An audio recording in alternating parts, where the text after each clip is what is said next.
जय भारत, जय संविधान। तथागत गौतम बुद्ध जी के चरणों में श्रद्धा सुमन अर्पित करते हुए डॉक्टर बाबा साहब भीमराव अंबेडकर जी को नमन करते हुए, महाराजा बिजली पासी जी को नमन करते हुए, वीरांगना उदा देवी पासी जी को नमन करते हुए मैं अपनी बात की शुरुआत करूंगा।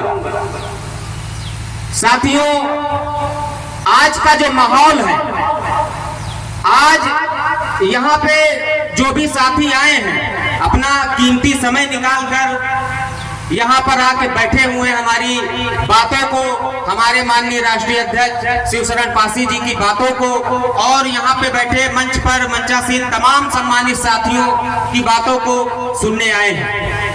लेकिन आप लोग खाली यहाँ पर ये बातें सुन के, भाषण सुन के अपने घर जाके बैठ मत जाना। समाज में निकलना और देखना कि अपने समाज पे आए दिन लगातार, चाहे बाराबंकी हो, चाहे रायबरेली हो, चाहे गोंडा हो, चाहे बहराइच हो, चाहे फैजाबाद हो, उत्तर प्रदेश के तमाम जिलों में पासी समाज के ऊपर जो घटनाएं होती, अन्याय अत्याचार होता है, बहनों के ऊपर अन्याय अत्याचार होता है, यहाँ तक कि स्कूलों में बच्चों को मार दिया जाता है। कोई बोलने वाला नहीं, कोई लड़ने वाला नहीं, FIR तक नहीं लिखी जाती है। और यहाँ तक तो ठीक है, मार भी हम ही लोग खाते हैं, मुकदमा भी हम ही लोग झेलते हैं। सही कह रहे हैं, गलत कह रहे हैं? मार भी हम लोग खाते हैं, मुकदमा भी हम ही झेलते हैं। पता चलता है कि मैं किसी जाति विशेष का नाम नहीं लूंगा, पता चला कि मुझे कोई मार के गया और मैं पीड़ित हूं, बहनों को भगा दिया जाता है।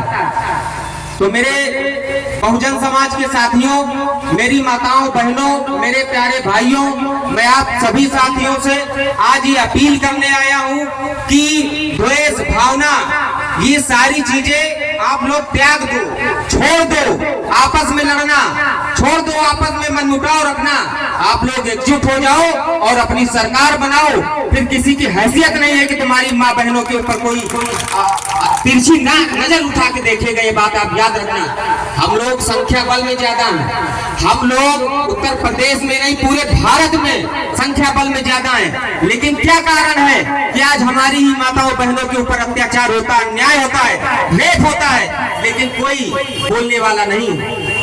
सरकारों में उत्तर प्रदेश की भारतीय जनता पार्टी में लोग मंत्री बन के बैठे, विधायक बन के बैठे, सांसद बन के बैठे, कोई बोलता है क्या? ये बताइए। कोई आता है आपकी लड़ाई लड़ने? जब आप पीड़ित रहते हो, आपकी जमीनों पे कब्जा किया जाता है, आपके भाइयों को मारा जाता है, पीटा जाता है, आपको तरह तरह से परेशान किया जाता है, कौन आता है आपकी लड़ाई लड़ने? बताओ मुझे, कौन आता है? कोई नहीं आता। तो क्यों इनके पीछे पड़ना? जब आपको अपनी लड़ाई खुद लड़नी है, आपको अपनी ताकत खुद बननी है, तो क्यों इनके पीछे इनका झंडा और डंडा क्यों उठाएं हम लोग? भाई बताइए। हम झंडा और डंडा, एक बात और याद रहे, यहाँ पे तमाम लोग, मेरे सम्मानित साथी, मेरे बड़े भाई, छोटे भाई, तमाम लोग बैठे। मैं एक बात और बता के जा रहा हूँ कि कोई भी पार्टी हो, कोई भी संगठन हो, आप उस संगठन के कार्यकर्ता हो सकते हो, आप उस संगठन के पदाधिकारी हो सकते हो, लेकिन उस पार्टी, उस संगठन के गुलाम नहीं हो। ये बात याद रखना, गुलाम नहीं हो। गुलामी मत करो किसी पार्टी की। जो मेरे लिए, जो मेरा फोन उठाएगा, मैं उसका झंडा उठाऊंगा।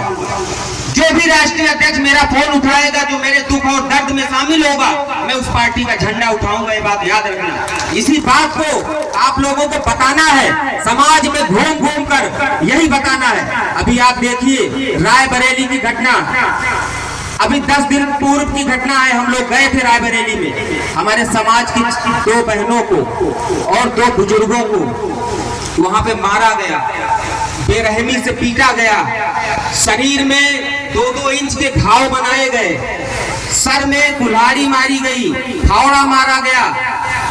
लेकिन आज तक ना तो उनको न्याय मिला है और ना ही उनको कोई प्रोटेक्शन, ना ही कोई उनकी सुरक्षा, कुछ नहीं।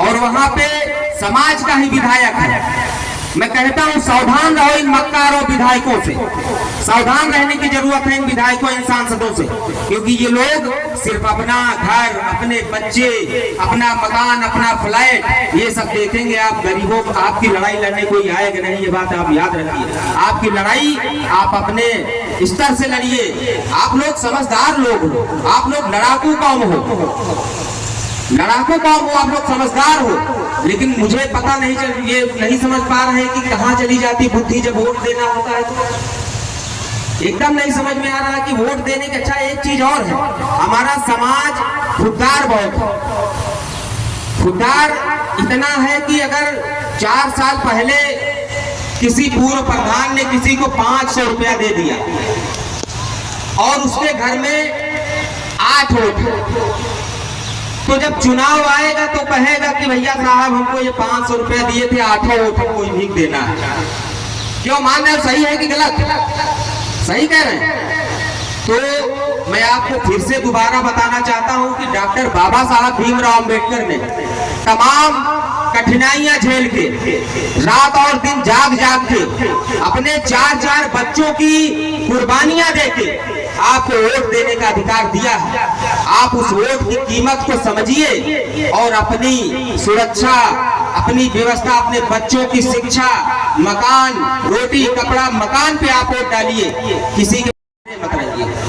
डॉक्टर बाबा साहब अम्बेडकर उन विषम परिस्थितियों में, जब उनके पास कोई साधन, कोई संसाधन नहीं हुआ करता था, उनके पास कोई साधन नहीं था, तब उन्होंने इस देश के बहुजन समाज को एक किया। उन्होंने इस देश में समता, समानता, बंधुत्व, भाईचारा बताया। और उसके बाद मान्यवर श्री राम समुच पासी जी, कौन कौन जानता है राम समुच पासी जी को? हाथ उठाइए। कोई नहीं जानता? राम समुच पासी जी जो मान्यवर साहब श्री कांसीराम जी के पैरेलल चलते थे, उनको कोई नहीं जान रहा। मान्यवर साहब श्री कांसीराम राम समुच पासी जी ने पूरे भारत में घूम घूम के डॉक्टर बाबा साहब अम्बेडकर के मिशन को आगे बढ़ाया। और आज ये जो पार्टियां, मैं किसी का नाम नहीं लूंगा, लेकिन आज देखिए कि मान्यवर साहब श्री कांसीराम साहब को सभी जानते हैं, लेकिन एक पासी समाज में जन्मे राम समुच पासी जी को कोई जानने को तैयार नहीं, कोई जानता नहीं, क्योंकि उनको बताया नहीं गया, उनके इतिहास को छुपा लिया गया। तो आप लोग तो पढ़े लिखे लोग हो, आप लोग लड़ाकू कौम हो, आप लोग उस इतिहास को खंगालो, पढ़ो, देखो कि कौन हमारे लिए, कौन किसने हमारे लिए लड़ाई लड़ी, कौन मेरा भला चाहता, कौन मेरा बुरा चाहता, कौन मेरी वोट लेके घर में बैठा है और हमारे ऊपर अन्याय अत्याचार लगातार हो रहे अन्याय अत्याचार को देख रहा है। अगर मैं आपको एक और बात बताऊं कि आप सोचिए कि अगर आपको आपसे वोट देने का अधिकार सिर्फ छीन लिया जाए, वोट देने का अधिकार आपसे छीन लिया जाए, आप बताइए कौन आपके झोपड़ियों में आएगा? कौन आएगा? हर 5 साल बाद कौन पूछने आएगा क्यों दादी मकान बना है कि नहीं बना है? कौन पूछने आएगा क्या तकलीफ है दादी, वृद्धा पेंशन है कि नहीं है? कौन पूछने आएगा? कोई पूछने नहीं आएगा। जिस दिन ये वोट का अधिकार आपसे छीन लिया गया, उस दिन आप आदिवासी हो जाओगे, दलित हो जाओगे, पिछड़े हो जाओगे, ये आप जान लीजिए। समय की कमी है। बहुत बहुत धन्यवाद। जय भीम, जय भारत, जय संविधान।